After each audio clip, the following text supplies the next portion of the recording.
Eu sou Paty Maia e este é o nosso vídeo introdutório ao estudo dos 12 profetas menores, que são chamados assim não porque são livros menos importantes ou menos inspirados ou menos famosos, mas porque o tamanho dos livros e do tempo desses profetas é menor comparado aos profetas maiores. Vamos ver, antes da gente se aprofundar, um vídeo para cada profeta, para cada livro, alguns pontos que a gente precisa saber.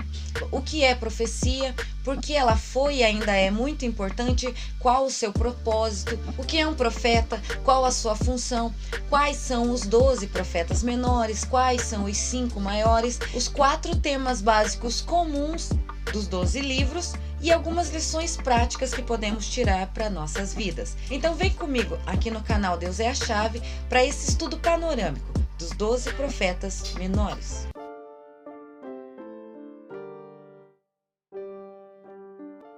Eu gostaria de começar lendo Joel 2,18, que diz: Então o Senhor terá zelo da sua terra e se compadecerá do seu povo, ou seja, terá piedade do seu povo. Estudando esses 12 livros, a gente pode perceber o zelo de Deus, o cuidado de Deus com a sua palavra e com o seu povo. Profecia nada mais é do que uma comunicação entre Deus e o seu povo. No Antigo Testamento, a gente pode ver muito Deus se utilizando desse meio para alertar e para trazer alguma mensagem para as pessoas. Então, a profecia nada mais é do que algo que Deus tinha para falar com as pessoas e ele se utilizava dos profetas como porta-vozes dele aqui na terra. Além de representar o modo como Deus falava com o seu povo, a profecia anunciava alguns acontecimentos futuros. Os profetas recebiam mensagens inspiradas pelo Espírito Santo e as transmitiam ao povo. Então, antecipar alguns acontecimentos futuros era muito comum antigamente na época do Antigo Testamento. Algumas profecias se cumpriram na época dos profetas, algumas se cumpriram mais além no Novo Testamento e algumas ainda estão por se cumprir na nossa era. O profeta era uma pessoa escolhida por Deus para ser seu porta-voz. Ele recebia a mensagem divina e a transmitia ao povo, de forma oral, visual ou escrita. Deus se revelava aos profetas através de sonhos, visões, algum acontecimento especial ou até mesmo através da sua própria voz audível mesmo. O profeta desempenhava seu papel falando acerca de acontecimentos do seu tempo, do passado e do futuro.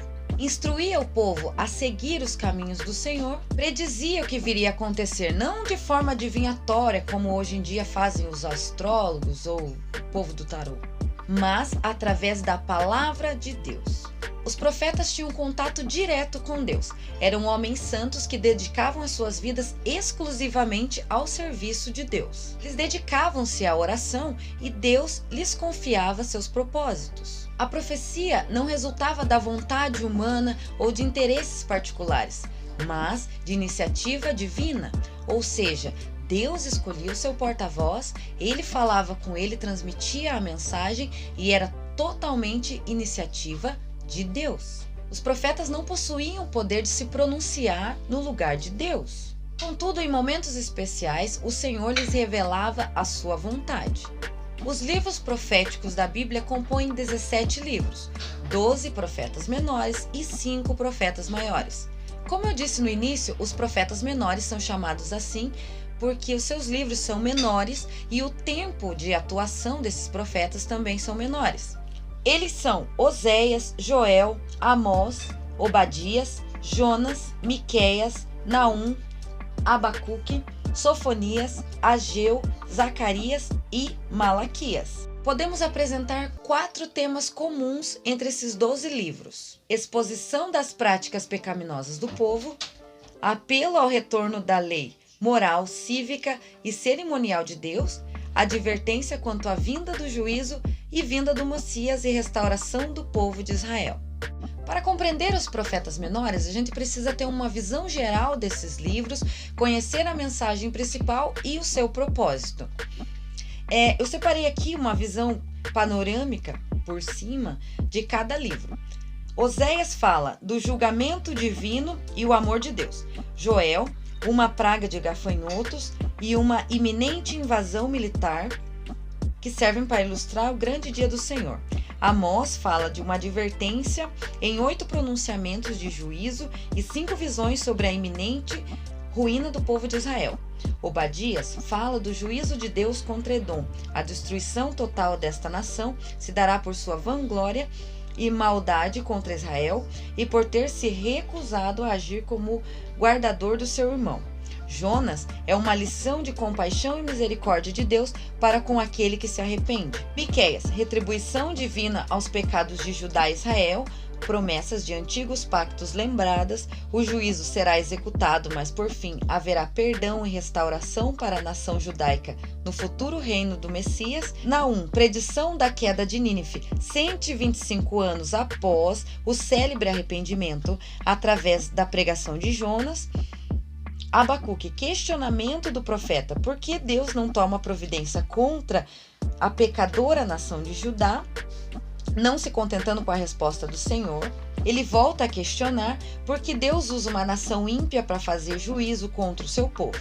Sofonias, o anúncio da vinda do Senhor como um dia pavoroso de juízo e bênção. Ageu, exortação aos judeus que voltaram do exílio para reconstruir a casa do Senhor. Zacarias, incentivo à reconstrução do templo. E Malaquias, exortação, ou seja, um conselho contra a falsa religiosidade do povo. Ou seja, temos 12 livros muito bons, com 12 temas maravilhosos que valem muito a pena a gente estudar um a um. E eu espero que você esteja comigo nessa jornada de estudo.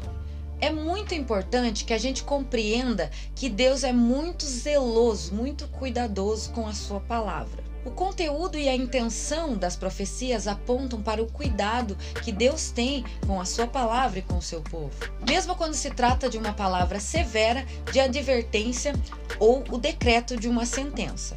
O escritor da carta aos Hebreus afirma: o Senhor corrige o que ama e açoita a qualquer que recebe por filho, em Hebreus 12:6. Nos livros proféticos nos deparamos com muitas palavras de juízo e condenação. Porém, após uma dura advertência, a gente encontra apelo ao arrependimento, acompanhado das promessas de consolo e restauração. Portanto, a gente tem que perceber que a mensagem profética ela não traz só condenação do pecado, mas também e sobretudo é a consolação de um Deus que é rico em graça e misericórdia. Te convido a se inscrever no canal para a gente começar essa jornada de estudo dos 12 profetas menores, e no próximo vídeo a gente vai começar com o livro do profeta Oséias. Se inscreve, deixa o like, comenta e não esqueça que Deus é a chave.